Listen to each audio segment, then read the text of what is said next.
I came home early from work to surprise her. I quietly opened the door and heard her on the phone, laughing like she'd just won the lottery. That should have been my first warning. My name is Alex Bishop, and I thought I knew my wife. 36 years old, project manager for Henderson Construction, married to Elise for 8 years. We had what I thought was a solid marriage, until that Tuesday afternoon when I decided to leave the job site early and bring home flowers. The house was quiet except for her voice drifting from the home office upstairs. I set down the bouquet of roses and bottle of wine on the kitchen counter, planning to surprise her with a romantic dinner. Instead, I got the surprise of my life. "Graham, you're terrible," she giggled into the phone.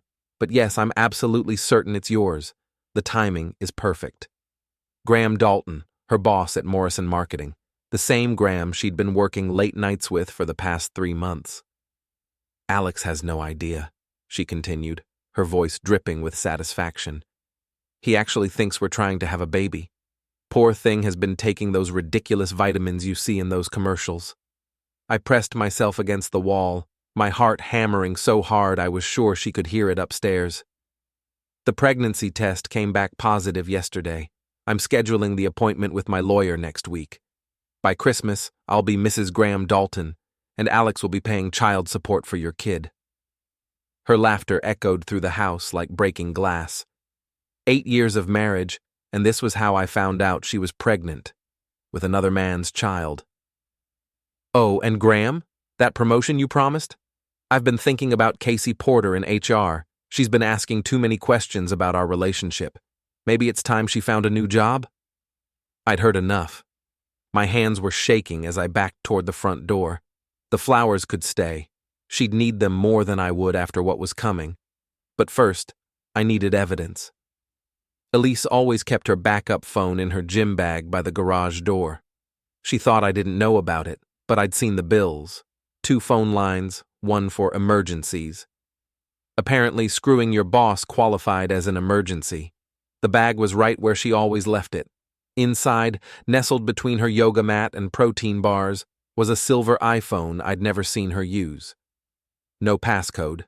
Elise always was overconfident. What I found in that phone changed everything. Months of text messages. Photos I never wanted to see. But more than that, emails about company deals, client lists, financial information that had nothing to do with her job in marketing. Elise wasn't just cheating on me. She was helping Graham steal from his own company. And there was more. Screenshots of bank statements showing transfers from Graham's personal account to hers. $50,000 over 6 months. Money that explained our suddenly improved lifestyle. The new car, the expensive dinners.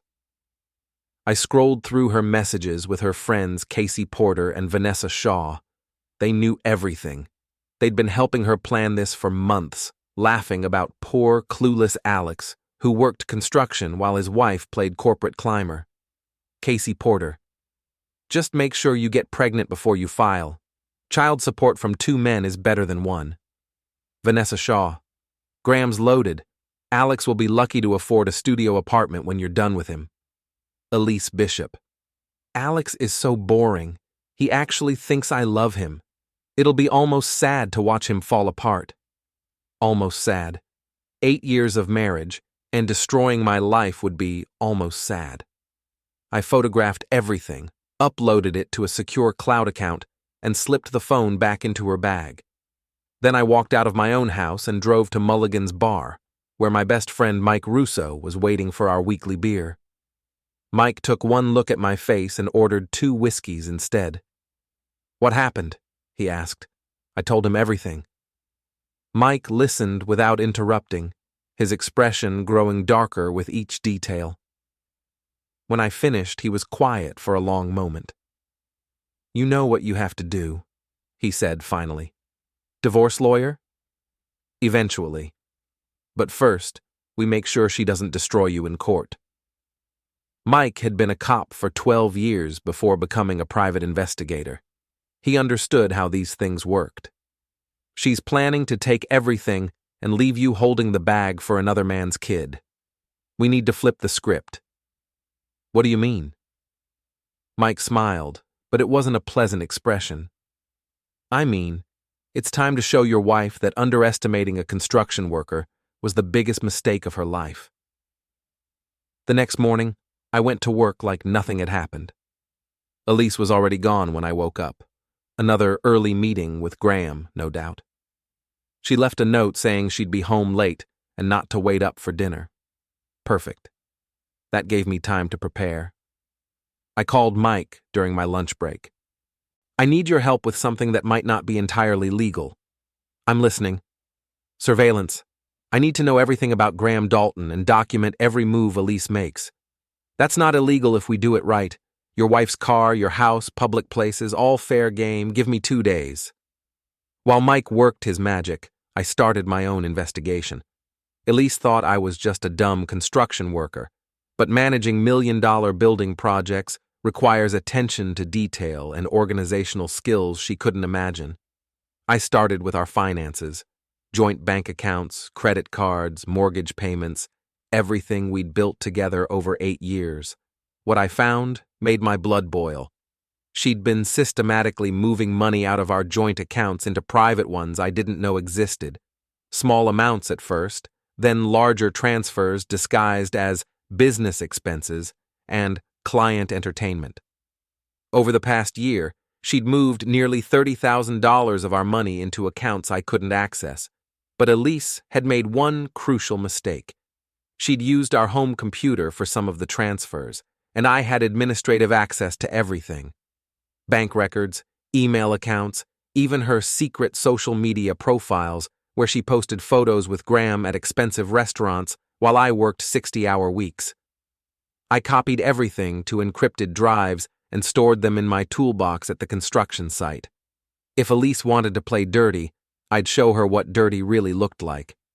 That evening, she came home with Chinese takeout and a guilty smile. Sorry about last night, honey. The Morrison account is demanding, but the commission will be worth it. I smiled back and kissed her cheek. No problem. How's the project going? Great. Graham thinks we might land the biggest client in the company's history. Graham thinks. Not we think or the team thinks. Graham. That's wonderful. Maybe we should celebrate this weekend. Her smile flickered. Actually, I might have to work Saturday. Big presentation on Monday. Another lie. According to the calendar on her backup phone, she and Graham had reservations at the Grandview Country Club for their monthly strategic planning session. Of course, I understand. We ate dinner while she told me elaborate stories about fictional client meetings and imaginary coworkers. I nodded and asked interested questions, all while planning her destruction. After she went to bed, I met Mike at Mulligan's. What did you find? I asked. Mike slid a manila envelope across the table. Your wife's boyfriend is dirtier than we thought. Inside were photographs, financial records, and background checks that painted a picture of Graham Dalton as a serial predator. 3 previous marriages, all ending in messy divorces involving infidelity and financial misconduct. 2 harassment settlements his company had quietly paid out, and a pattern of targeting married female employees for affairs that advanced their careers while destroying their marriages. He's done this before, Mike said. Elise isn't special. She's just the latest victim. Victim? I laughed bitterly. She's a willing participant? Maybe. But look at this. Mike pointed to a financial document. Graham's been embezzling from Morrison Marketing for years. Small amounts, hidden in fake vendor payments and inflated expense reports. Your wife's been helping him launder the money through her accounts. That explained the mysterious transfers. Elise wasn't just cheating, she was part of a criminal conspiracy. There's more, Mike continued. I installed GPS tracking on her car and audio recording devices in places she frequents. All legal, since you're still married, and it's your car too. He handed me a small device. This will let you monitor everything in real time. But Alex, once we start this, there's no going back.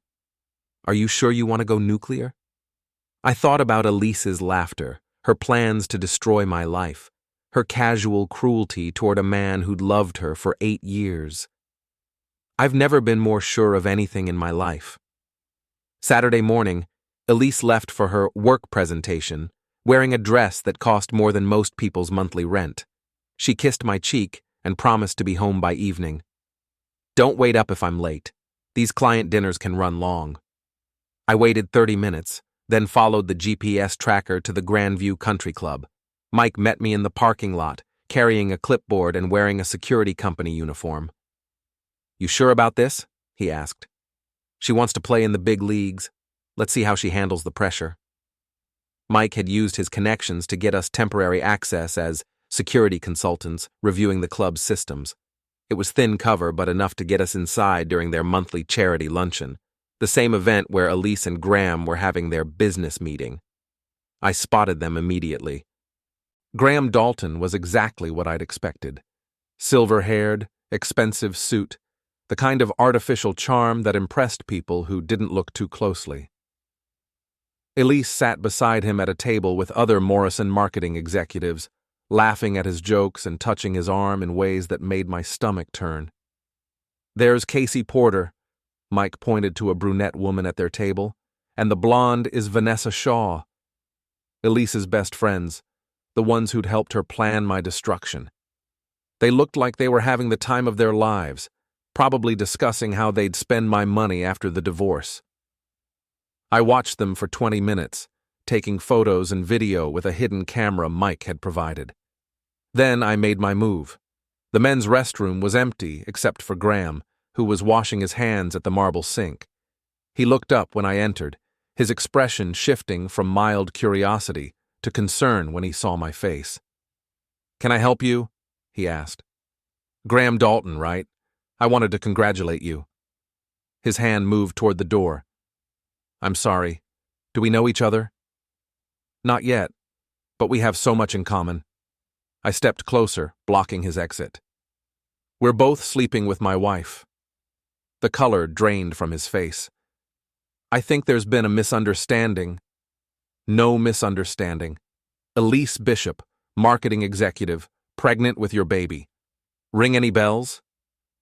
Graham's mouth opened and closed like a fish out of water. "Look, I don't know what you think you know. I know about the embezzlement, the fake vendor payments, the inflated expenses, the money you've been funneling through Elise's accounts." I smiled at his expression. "I also know about your previous marriages, the harassment settlements, and your pattern of targeting married employees. You can't prove anything. Want to bet?" I pulled out my phone and played a recording of Elise's conversation with him from 2 days earlier. Her voice filled the bathroom crystal clear. "Alex has no idea. The pregnancy test came back positive yesterday. By Christmas, I'll be Mrs. Graham Dalton." Graham's face went white. "Where did you get that? Your girlfriend isn't as smart as she thinks. Neither are you." I put the phone away. "Here's what's going to happen. You're going to walk back to that table and tell Elise that your wife found out about the affair. You're going to end it immediately and transfer back every penny you've stolen from Morrison Marketing. And if I don't? Then I send everything to the FBI, the IRS, your wife's divorce attorney, and the Morrison Marketing Board of Directors. How do you think that will work out for you?" Graham straightened his tie with shaking hands. "You're making a big mistake. Elise loves me. She'll choose me over you." "Then you don't know my wife as well as you think you do." I left him standing there and walked back into the dining room. Elise saw me immediately, her face cycling through confusion, panic, and rage in the space of 3 seconds. I walked directly to their table. The conversation stopped as 6 pairs of eyes turned toward me. "Elise, honey," I said loudly enough for nearby tables to hear. "I wanted to congratulate you on the pregnancy. Graham must be so proud to be the father." The silence was deafening. Casey Porter's wine glass slipped from her hand and shattered on the floor. Vanessa Shaw's mouth fell open. The other executives looked between Elise and me like they were watching a tennis match. "Alex," Elise whispered, "what are you doing here?" "Celebrating. My wife is pregnant with her boss's baby, and she's been embezzling money to fund their love affair. It's like a Hallmark movie, don't you think?" Graham appeared behind me, his face flushed and desperate. "Security! This man is disturbing our guests!" But the damage was done. Every conversation in the room had stopped. Phones were coming out, recording everything. In a place where reputation was everything, Elise and Graham had just become social pariahs. "Oh, and Casey," I turned to Elise's friend, "your husband knows about you and Vanessa. Elise has been covering for you, but I thought he deserved to know the truth." Casey's face went white. Vanessa started to protest, but I was already walking away. Behind me, I could hear Elise's voice rising in panic, trying to explain to the room full of witnesses. But it was too late. The story would be all over town by evening. Mike was waiting by the exit. "How do you feel?" "Like I'm just getting started." By Sunday morning, the story had spread through our social circle like wildfire. My phone buzzed with messages from friends, co-workers, and acquaintances who'd heard various versions of the country club incident. Elise didn't come home Saturday night. According to the GPS tracker, her car had been parked at Graham's downtown apartment building until 3 a.m., then at Casey Porter's house until dawn. She was probably trying to salvage the situation, but it was too late for damage control. She finally walked through our front door at noon, looking like she'd aged 10 years overnight. Her expensive dress was wrinkled, her makeup smeared, and her eyes were red from crying. "We need to talk," she said. "I'm listening." She sat on the couch where we'd watched movies together for 8 years, where she'd curled up against me during thunderstorms, where she'd told me she loved me 1,000 times. "It's not what you think," she began. "It's exactly what I think. You're pregnant with Graham's baby, you've been stealing our money, and you plan to destroy my life for a man who's probably already looking for his next victim." Her composure cracked. "You don't understand. Graham loves me. We're going to be together." "Really? Because he seemed pretty eager to throw you under the bus yesterday. Did he mention his 3 previous wives, the harassment settlements, the pattern of targeting married employees?" Doubt flickered in her eyes. "That's not true." I pulled out a folder Mike had prepared. Patricia Dalton, divorced 2018, caught him with her sister. Jennifer Dalton, divorced 2020. He emptied their joint accounts and fled to Mexico. Susan Dalton, divorced 2022. She got a restraining order after he threatened her. Elise stared at the documents, her hands shaking. He said they were bitter ex-wives making up stories. He said the same thing about the 2 women who filed harassment complaints, and the 3 employees who quit after refusing his advances. I leaned forward. "You're not special, Elise. You're just the latest in a long line of victims." She looked up at me with tears in her eyes, and for a moment I saw the woman I'd fallen in love with. "Alex, I made a mistake. A terrible mistake. But we can fix this. We can go to counseling. Start over." "With another man's baby?" "We could raise it together. You always wanted children." The audacity was breathtaking. "You want me to raise the child of the man you were cheating with while you stole my money and planned to destroy my life?" "I never meant for it to go this far. Graham said whatever you wanted to hear, just like he said to Patricia, Jennifer, Susan, and God knows how many others." I stood up. "It's over, Elise. I've filed for divorce." Her tears stopped instantly. "You can't do that. I'm pregnant. I need support. Get it from the father. He's not ready for that kind of commitment." "Then you picked the wrong man to cheat with." She stood up, and I saw the woman she'd really become. Cold, calculating, desperate. "You'll regret this, Alex. I know things about your business, your taxes, My what? My perfectly legal construction company? My accurate tax returns? My clean criminal record?" I smiled. "Unlike you and your boyfriend, I don't have anything to hide." She stormed toward the door, then turned back. "Casey and Vanessa will testify that you're abusive, that you threatened me, stalked me. Casey's been fired from Morrison Marketing for helping you embezzle money. Vanessa's husband filed for divorce yesterday after learning about her affair with Casey. I don't think they're in a position to help anyone right now. The last bit of color drained from her face. You destroyed my friends. I told the truth. They destroyed themselves. She left without another word. According to the GPS tracker, she went straight to Graham's apartment building. She was there for less than an hour before the car started moving again, to her parents' house across town. My phone rang. It was Mike. How did it go? He asked. Better than expected. What's the status on Graham? Morrison Marketing's board called an emergency meeting for tomorrow morning. Someone leaked audio recordings of him and Elise discussing the embezzlement. His corporate credit cards have been frozen, and there's talk of criminal charges. Someone leaked the recordings? Funny thing about digital security systems. Sometimes they malfunction and send files to the wrong email addresses. I laughed for the first time in days. And Elise's friends? Casey Porter's been fired and blacklisted from every HR position in the city. Vanessa Shaw's divorce is going to cost her half of everything she owns. They're both facing potential criminal charges as accessories to the embezzlement. What about the pregnancy? Mike was quiet for a moment. Alex? There might not be a pregnancy. What do you mean? I had a friend at the medical lab run a check. Elise Bishop hasn't had any pregnancy tests in the past 6 months.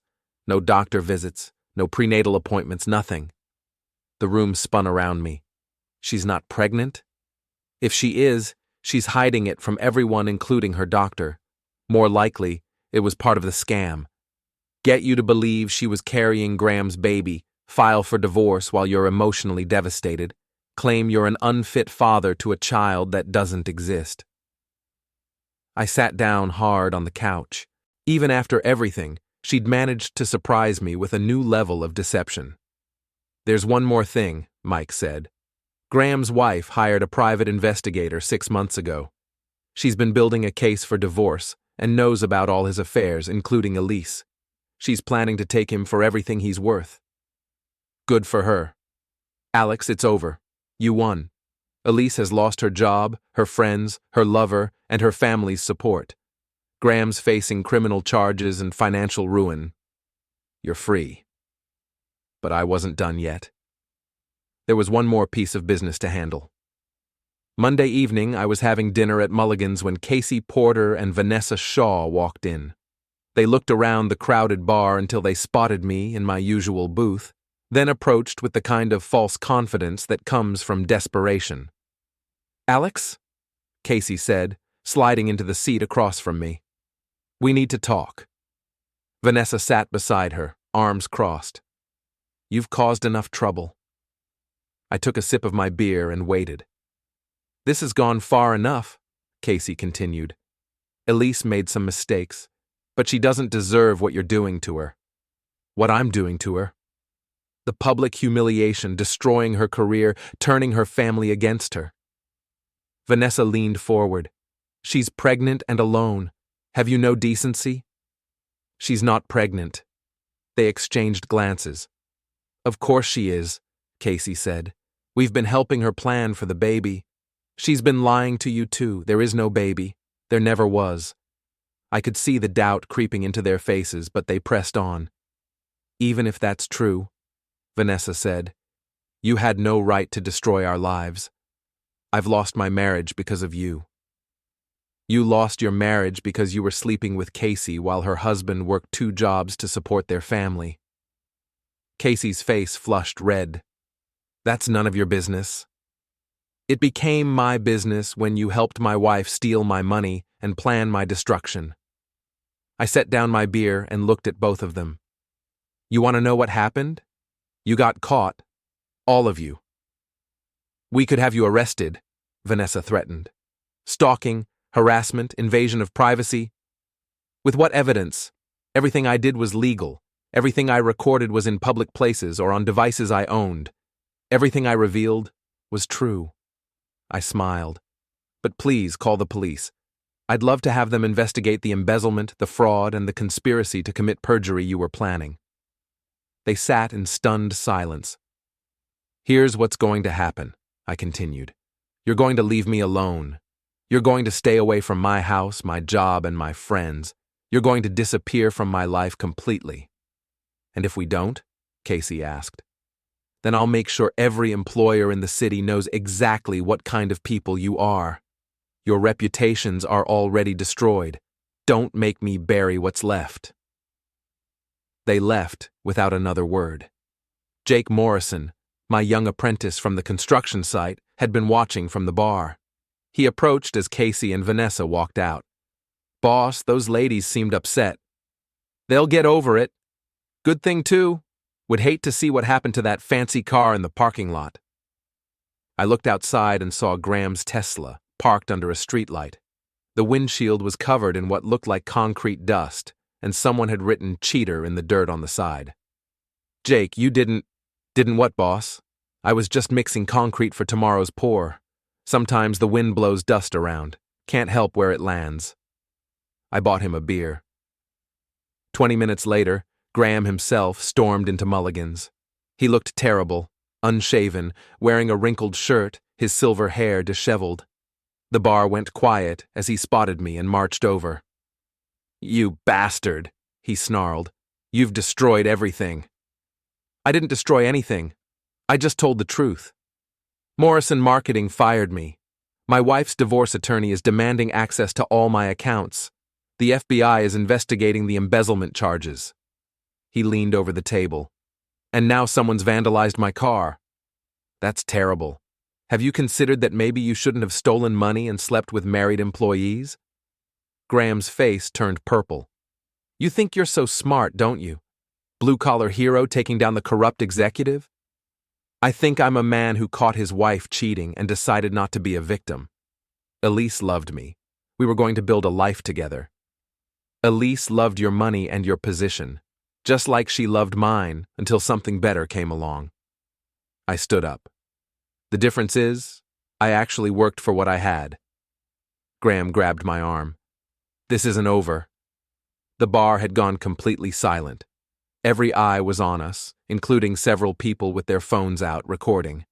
"Yes, it is," I said calmly. "You're broke, unemployed, and facing criminal charges. Your wife is taking half of whatever's left. Elise is gone. It's over." He swung at me. I'd been in construction for 15 years.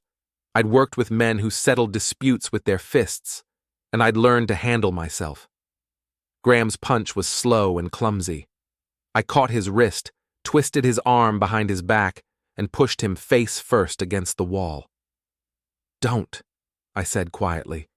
"You've lost enough already. Don't add assault charges to your problems." I released him and stepped back. Graham straightened his shirt, looked around at the crowd of witnesses, and walked out without another word. The bar erupted in cheers and applause. 3 weeks later, I was sitting in my lawyer's office signing the final divorce papers when my phone rang. It was Mike. "Turn on Channel 7 News," he said. I asked the lawyer if I could use his television.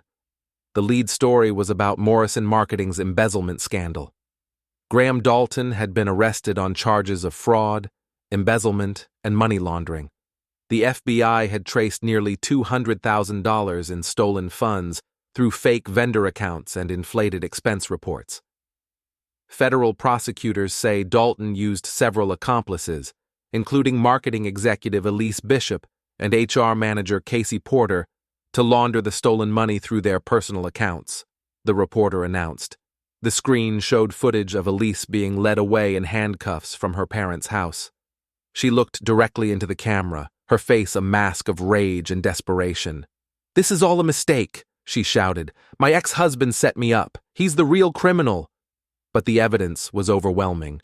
Bank records, email communications, recorded conversations, everything Mike and I had gathered, plus additional evidence the FBI had uncovered during their investigation.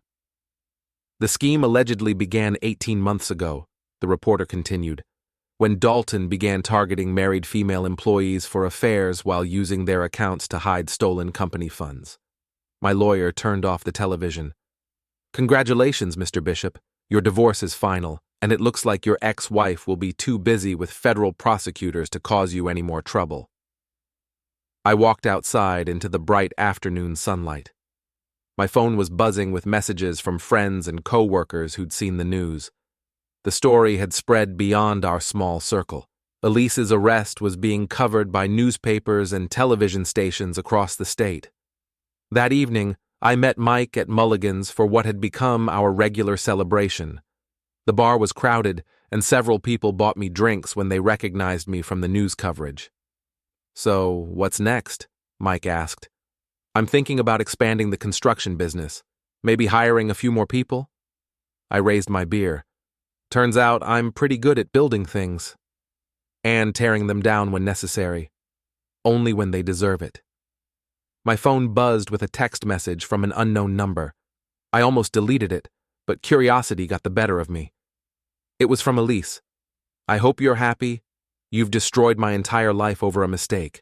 I loved you, and this is how you repay me?" I showed the message to Mike. "She's still playing the victim. Are you going to respond?" I thought about it for a moment, then typed back, "You destroyed your own life the moment you decided to betray someone who loved you. The only mistake was mine, trusting you for 8 years." Then I blocked her number and deleted the conversation. Jake Morrison appeared at our table, grinning widely. "Boss, did you see the news? They arrested that guy who was bothering you." I saw. "Good thing, too. Heard his car got towed from the impound lot. Something about unpaid parking tickets."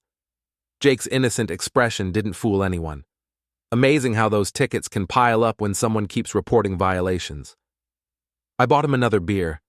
As the evening wound down, I reflected on everything that had happened. 3 months ago, I'd been a trusting husband who thought he had a solid marriage.